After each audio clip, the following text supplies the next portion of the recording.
And my God, the praises that she got, being an actress, she put on weight and this and that. But I did the same thing. Why was I trashed, you know? Okay, you know what? We'll do a kissing scene. I'm like, what? No, I am not doing any kissing scene as rehearsal. First of all, my looks were compared to Katrina.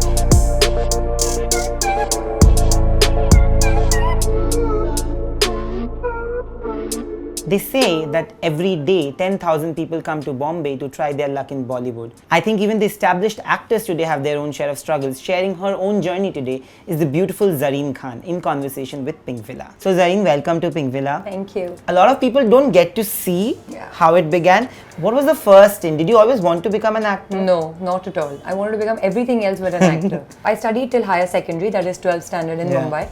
And after that, my parents decided that they want to get separated. My parents didn't decide, my dad decided that he wants to get separated from us. So when he decided to leave, I do not come from a family where, you know, you have inherited money left behind to take care of you. So when he left, now I had to go out in this world and, you know, try to earn a living to support my family. So I have cousins who are in the airline industry. They are air hostesses. And I said, okay, this seems like a good paying job and everything. So let me try doing this. I decided that, okay, now I'm going to be becoming an air hostess, but then I was more than 100 kgs of weight and nobody hires a 100 kg air hostess. In the meanwhile, like, I was doing my job as a call center executive, and I also decided to lose my weight and all of that, and that was a struggle because getting that discipline in my life. I mean, I was a foodie, I lived on junk food and all of those things, but now everything had changed. Like, I had to get that discipline, I had to lose all that weight because I knew that if I don't lose weight, that job is not happening. If that job is not happening, my family is suffering. So it was too much at that very young age. And once my call center job was gone, then I was doing these promotion jobs that you do, you know, those event management. Even, I don't know, those exhibitions where you're promoting stalls and stuff like that. So I've done that too. And then over there, I got, I remember it was that the Ficky Frames exhibition used to be there of photographs and all of that. So I was in one of the stalls, promoting one of the stalls. And then after the day, I went home and I get a call saying that, you know, there is a shoot and we want you to be in the long shots. And honestly, I had no idea about shoots. I'm like, hello, I'm not interested. You know, I do corporate jobs and this is not my field. You know, it's opposite Salman Khan. I'm like, oh my God, where is it? Tell me, I'm coming right now. So yes, next day I went to Subhash Ghai's office. They're like, okay, kal itna baje shoot hai, Whistling Woods mein, wahan pe aap aa jao, ye wo.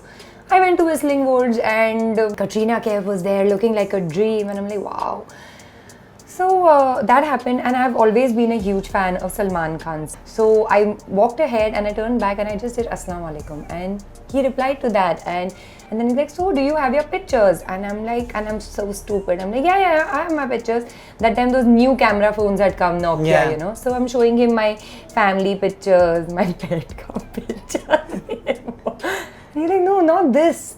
Do you have like a portfolio picture? I said, no, why will I have that? I don't have that. And then there's a full-fledged photo shoot happening there. So from there, they all took me to Das Kadam because Mr. Anil Sharma, who was the director of Veer, and Vijay Galani was the producer, were going to be there. So he's like, you know, come, I would want you to meet some people. So I went there. So they were very impressed, and there I was, shooting the actress of Veer, and when my first shot happened, I did not even know where the camera was. So yeah, I mean, that's been the journey till I became an actress, but then it didn't end there. I mean, after Veer, there was a lot of criticism for reasons I don't even know. Like, I think you were compared to Katrina for the longest time. You were criticized for your weight, everything, for my existence. I think there were, and you know, at that point of time, there was no social media. Still, there was so much criticism. And I couldn't understand that because I do not come from a filmy background. You know, I do not have people grooming me from the age of 10 that when I am 20, I'm all polished and on screen. No. After we released, the film did not do well for whatever reasons, and all the backlash came on me.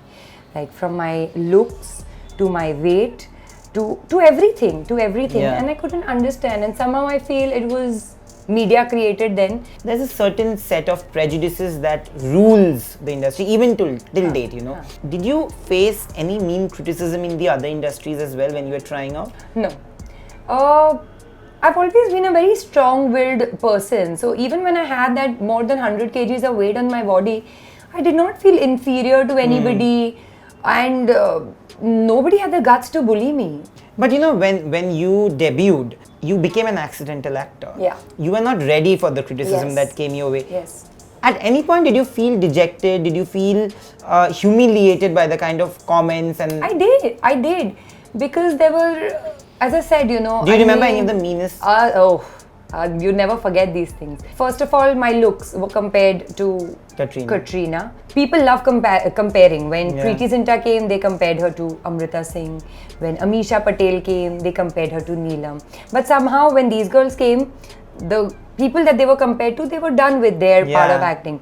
Here we both are there together, and because of all these comparisons and because of all these things, I don't know if there is some kind of discomfort between. I appreciate her as a woman, as an actor, and she, as I said, you know, she is gorgeous. I mean, I have a crush on her myself. So, but yeah, I mean, the media made it hard from my looks. Then again came my weight. Now, weight was something that I was told to put on because I was playing a princess of the 18th century, and women of that time were supposed to be a little plumper and all those things. I think the only reason was because, you know, I was a complete outsider. Yeah. Because after a couple of months or few years, maybe, I don't remember, I see this one actress who's very well established, and she put on weight for this one movie she was doing, and my God, the praises that she got. Being an actress, she put on weight and this and that, but I did the same thing. Why was I thrashed, you know? But personally, like you said, that these kind of comparisons, although it was not made by either you or Katrina, did that make things uncomfortable because you were in the same gang eventually?